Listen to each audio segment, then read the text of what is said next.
Team coverage continues on the 5 arsons from Friday night from the Jamestown Police Department. For Matt Hummel, I'm Ryan Hedrick. Matt, we just left Jamestown Police Chief Harry Snellings' office.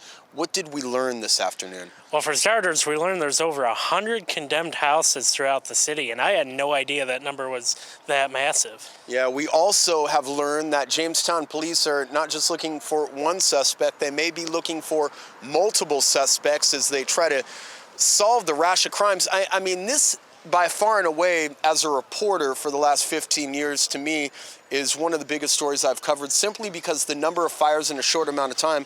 But Jamestown Police Chief Harry Snellings tells us this may be the most significant series of arsons that he's ever seen in his law enforcement career. And, you know, to build on your point, this was even worse than the shootings on Thanksgiving weekend, because this all happened within hours, not a day or 2 hours. Yeah, there has been some traumatic events in the city over the past several months. Let's take a listen to what Jamestown Police Chief Harry Snellings says about the process to investigate arson and also the suspects they may have.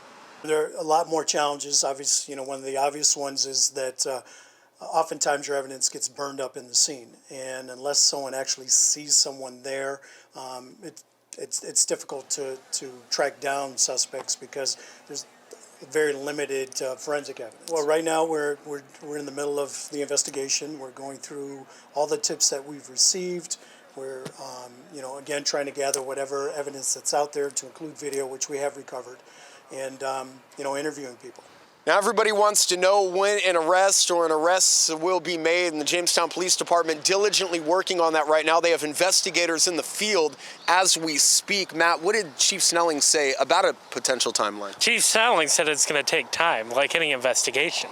We're looking at multiple people right now because there's no way for us to connect you know, all the fires. The only commonality there is that they were all on the north side.